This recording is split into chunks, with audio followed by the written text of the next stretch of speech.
What's up, guys? This is NathanButNet. This is Shot Clock Talks episode 2. Hey, what's up, guys? It's CJ Who Talks. This is Shot Clock Talks episode 2. Sorry we've been gone for a while. A few of us had to finish up the semester of school, and we had Christmas and the holidays. But we're going to go ahead and get straight into talking about Mike Brown and the Kings. If you haven't been on the show before, like the name suggests with Shot Clock Talks, we try and give our takes before the buzzer runs out.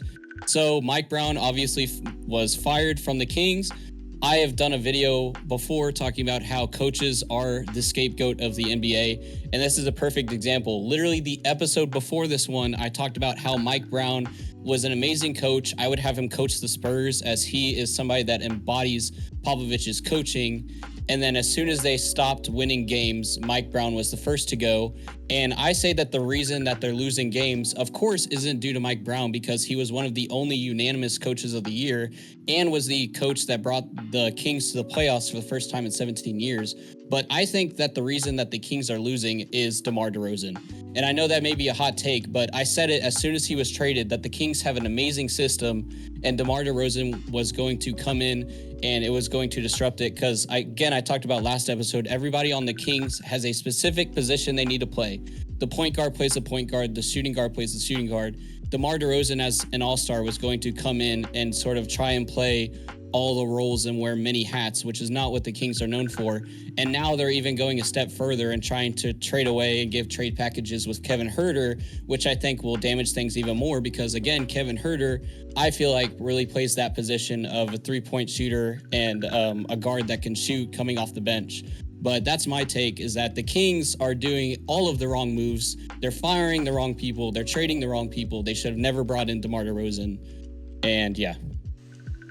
Well, I agree on your take too, but I also want to add in, they wasn't playing Keon Ellis a lot.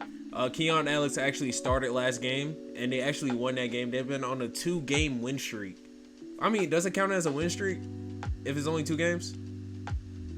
I would say a win streak has to be at least 4 games. At least 4 games? Okay, well, I mean, all right, so they only got 2 games under the new interim head coach, Doug Christie. And they wasn't playing Keon Ellis, and that was a main thing that Kings fans kind of been asking for, just to play Keon Ellis, because his perimeter defense, I know he kind of have an iffy offensive side of his basketball, and also with that too, I thought De'Aaron Fox, he was getting subjugated to a role where he should have just been scoring more. He should have been the main option of scoring. As you've seen, his points per game actually went up since Mike Brown has left. And even when Domantas Sabonis and DeMar DeRozan was injured, you will see De'Aaron Fox will have random 40-point games. I mean, not random, but he had 40-point games. And it really was kind of getting down to that point where I feel like De'Aaron Fox was just needed to be that scorer of that team. He just needed to be that guy. And that's the only thing that I will say Mike Brown was kind of holding him back from. But other than that, the Kings are making like some bad decisions. Obviously, I don't think they should have got rid of Mike Brown. Mike Brown, he instilled a winning kind of culture into their system. Keegan Murray been disappointing this year.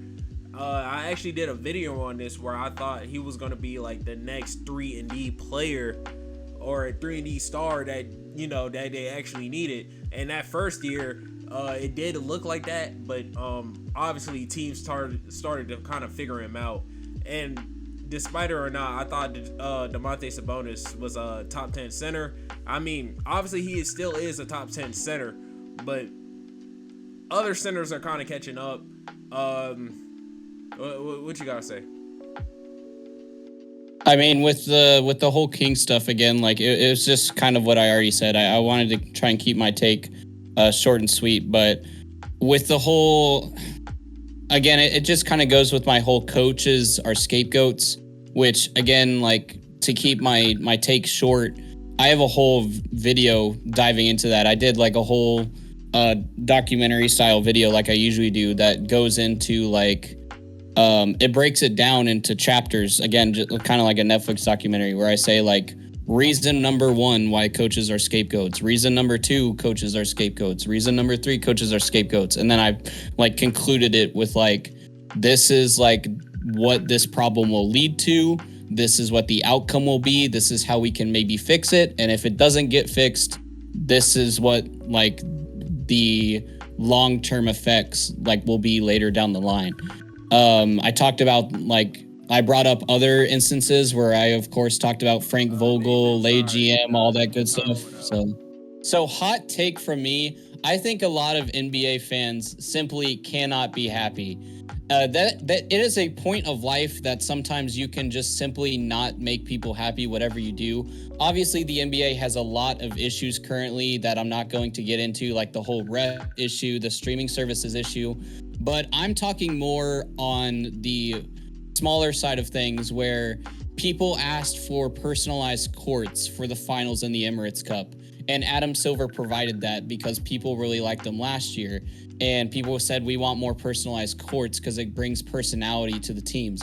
And then as soon as they came out, people were saying that the courts are ugly. They should have never allowed personalized courts, things like that. And then same thing with the All-Star game.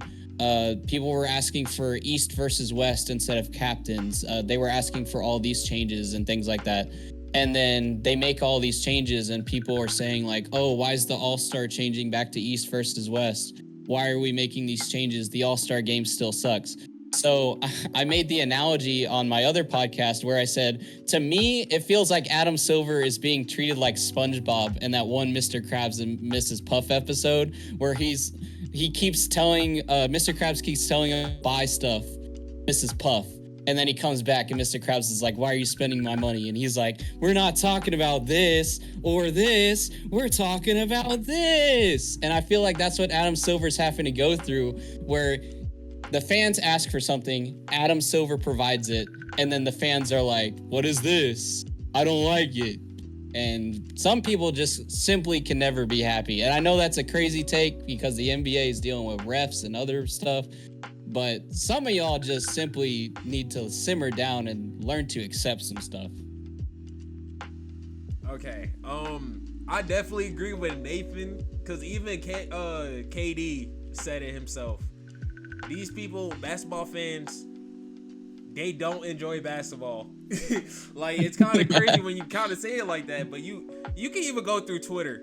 I really feel like, on top of that, where Adam Silver is chasing it, I think sports betting kind of like made it worse because people are watching games and they're like, dude, why aren't you doing your job? Like, yo, you know, like, they don't even care if their team wins. They just care if like freaking Cam Thomas has 20 points or something now. Like, you know what I'm saying? Like, hey, I'm not even gonna lie. I definitely had my own moment with Jimmy Butler. Everybody know about Jimmy Butler. He's playing kind of trash, especially ever since them trade rumors.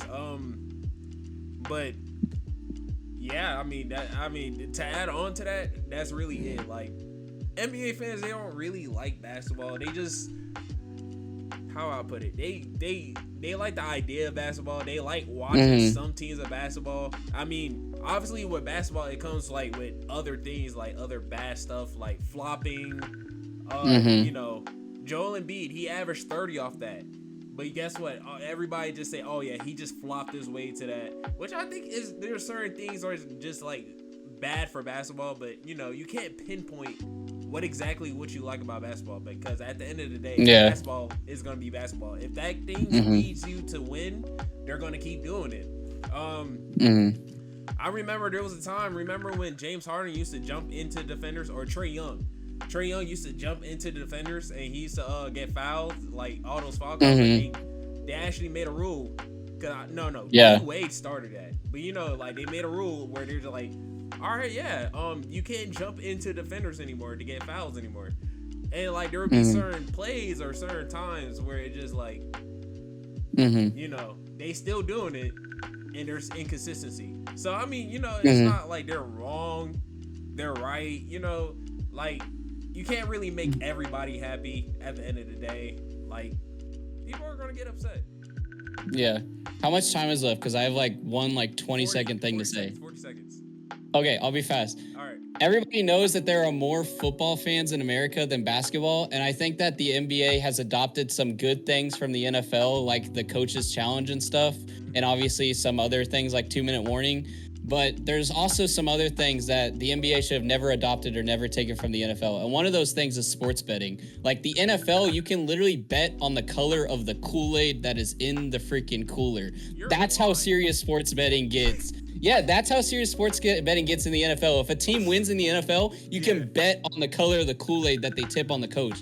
Sports betting should have stayed with the NFL or like just Vegas. Like it never should have been like on apps at people's fingertips. It's crazy. All right, we're gonna turn that off. So as I said in the last one, by the Jimmy Butler thing, obviously he's acting like a diva now. When Jimmy Butler wants to get out of a team, he just started playing like the worst type of player. Like he's not non-existent on the court. He's shooting bad shots. He's shooting shots that he never shot before. I think he did like a one-legged fader the other day, and I'm like. So what I'm hearing is he's just turning into James Harden. Oh my God! Please. See, I told you I could add something to the take. Please, look. But Jimmy Butler, like he's been a diva.